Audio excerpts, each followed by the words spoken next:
no action at this point. Anything further? Cynthia? Yeah, I'd just like to note that they're trying to move the reauthorization bill through, but we do have time to prepare a draft letter, and so I'm hopeful that I'll be able to meet with more small MPO staff next week and to get a better sense of this and to be able to prepare a letter for the policy committee to review. Thank you, Cynthia. Okay, if there's nothing further, I believe we covered both the status of the MPOs of less than 200,000 and the 5307 transfer fund for greater than 200,000 in one shot. Cynthia, anything further on that? No, thank you. We'll move right along to project updates. Carolyn. Based on what we were just talking about, I wanted to remind everyone about the upcoming public hearing for Gasset here in Rochester at the community center here in this conference room. There's a flyer that we've created that we're sending out to different people. It's on there on the table if you'd like to take a copy, and we encourage you to attend, or anybody you know that you think should attend. And the date and time for Yes, it's October events? 27th. That's next Thursday at 7 p.m. here in conference room 1A at the community center. Okay, Mark. A couple weeks ago, Michelle and I had a meeting with Scott Vogel from Rockingham Planning Commission regarding the Human Services Coordination Plan. It's due for an update. The update needs to be done by January so that our region can, or I guess both of our regions can access certain types of FTA funding, and I believe the Alliance for Community Transportation and Coast both utilize those funds to help keep projects moving within their systems. But we will, we're starting to dig into it now, and we will be having more discussions about the coordinated plan coming up in the next few months in some policy meetings.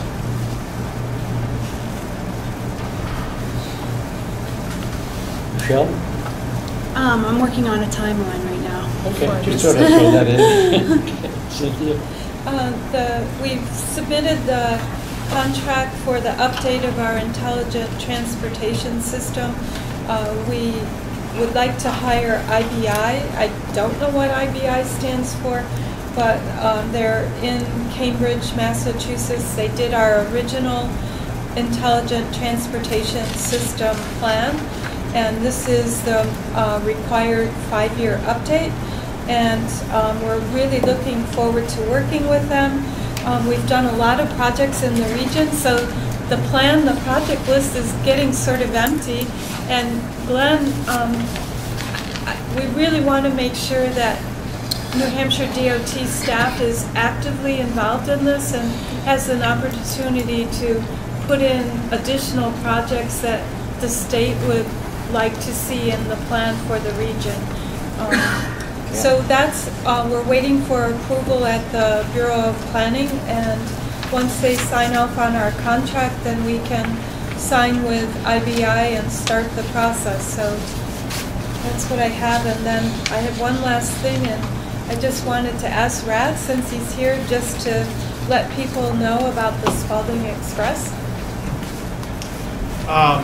We, at our board meeting last month, the board authorized us to execute an agreement with the Department of Navy for funds to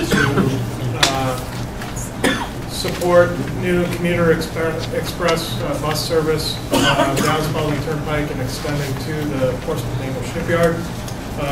These funds will help us access the CMAQ dollars that are in the letter that was forwarded to everybody that we applied for back in 2001. So this project's been around a while. The bridge construction's been delayed a little bit too. So, and the idea was to kind of line everything up. So we're hoping to implement the first new service in January, late January probably, connecting probably Rochester at this point to the Portsmouth Naval Shipyard. We were actually at the shipyard yesterday Operations Manager Jeremy LaRose and I got a chance to meet the shipyard commander, talk to him about the service. He gave a great plug. Once every quarter, I think they do mows on the mall, they call it. And you wouldn't believe the boxes of mows that they bring in. It's a couple thousand employees out on the mall. We had probably upwards of 250 sign up as interested commuters. A lot of really great excitement about this. We're looking to expand it to at least 3 routes, possibly more. If we can get about 45 people to ride each bus, it essentially pays for itself. So, and the level of interest we saw yesterday, I don't expect that's going to be a problem from core communities. So the idea is to serve that core community and then express as quick as possible down to the shipyard, vice versa in the afternoon. The idea is to get folks down for the 7 to 3:30 shifts. There's massive congestion down there in the mornings, and a lot of people are coming in actually 4:30, 5 o'clock in the morning. They sleep in their car until the shift starts at 7, just to avoid the traffic. Just following, I'm sorry. Mark? yeah, just following up with that, we've submitted a request to New Hampshire DOT to have this project included in Amendment 4. We've completed the off-model air quality analysis, or updated the air quality analysis, and we're having, I believe, DES review that currently, and we hope to have Amendment 4 from DOT as soon as possible so we can get this going and hopefully get RADA's funding for this project. And one last thing, it's kind of a separate note.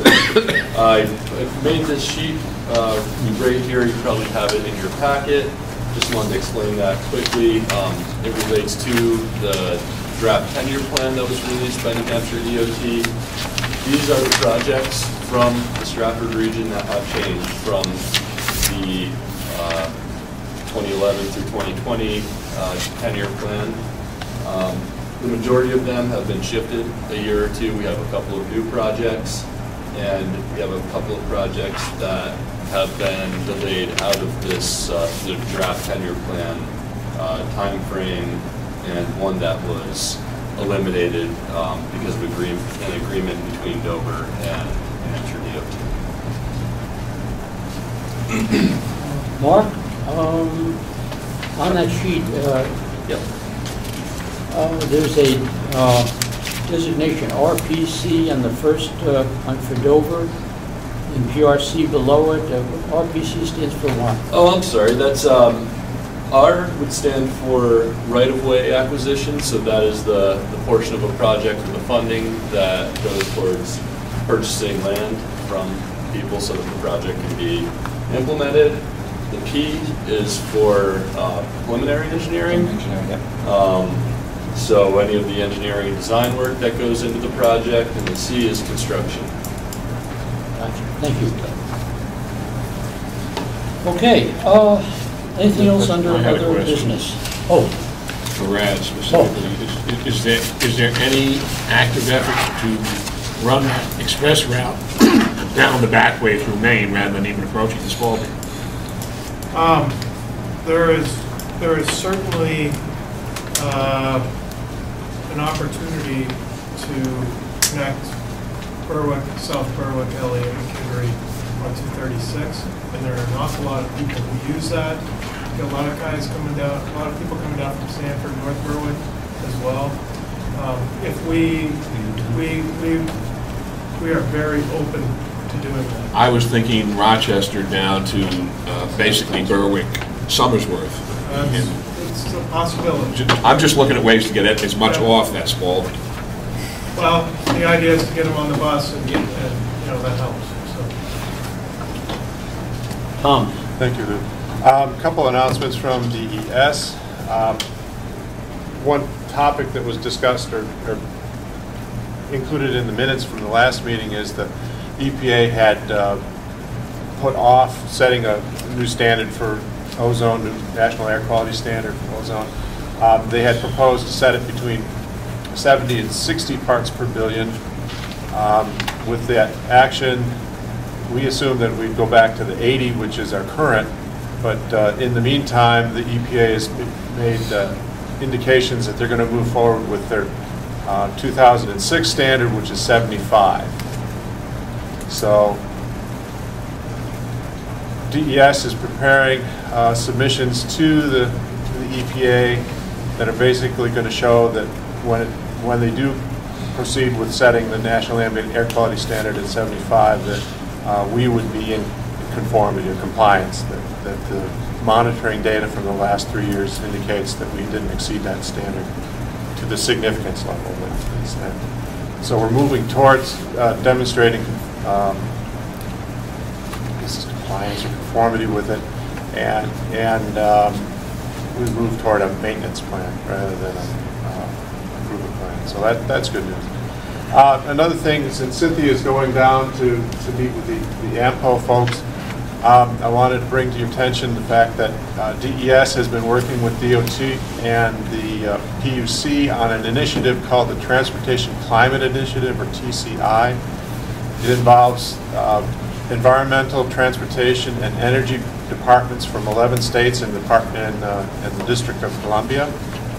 Yesterday, there was an announcement that came out of TCI, what we call TCI Central, which is essentially the hub for our activities, which is Georgetown University, the climate center there, announcing that we're forming what's called the Northeast Electric Vehicle Network. And I had a stack of papers that I was going to bring, but I left the office without them last night. You can go to the georgetownclimate.org website and look under TCI, and there's a description of the Northeast Electric Vehicle Network activities.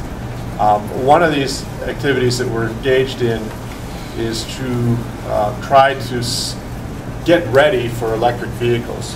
As I said at the Southern New Hampshire Planning Commission meeting yesterday, I was just driving down Route 4 the other day and a Volt went past me. It's like, hey, here's a Volt. Electric vehicles are coming, and we're trying to get ready to put infrastructure in the places that it's appropriate to recharge them. To that end, TCI has applied under the auspices of NYSERDA, which is the New York State Energy Research and Development Authority, to receive a grant from DOE. We did receive that grant, and so the state of New Hampshire, as a participant in this initiative, is going to be receiving about $25,000 to enable us to help plan for EV infrastructure deployment here in the state. There have been discussions about how TCI can interact with AMPO, and so I'm interested in talking with Cynthia about that. Since that's sort of the subject of what you're going on to talk about. And also this grant is coming through Clean Cities organizations, or Clean Cities coalitions throughout the New England region as well. New England and Mid-Atlantic. So it's an exciting project that we're starting on. We're still negotiating our contract with NYSERDA, but I don't know if some of the outreach and education components that we're going to do under this contract might come down to the MPO level, so that we can connect with folks out in the real world. So I guess one more sort of personal announcement. I've decided to change my jobs within the DES. I'm going to be moving to the Waste Management Division as soon as I get my paperwork through. So this will probably be my last meeting here, and I've enjoyed seeing a number of people here. As many may recall, I was chair of the MPO at one point, went away for a while, and then I came back, and I miss seeing all of you. Well, thank you, Tom. We appreciate as chair and as DES rep, we appreciate your time and effort that you've put in helping Strafford Regional and the MPO. Thank you. Steve? Another follow-up on alternative fuels. I just wanted to let everyone know that the university hosted the Clean Cities Coalition on September 30th as we celebrated the completion of our high-speed compressed natural gas fueling station, which when we get a few little bugs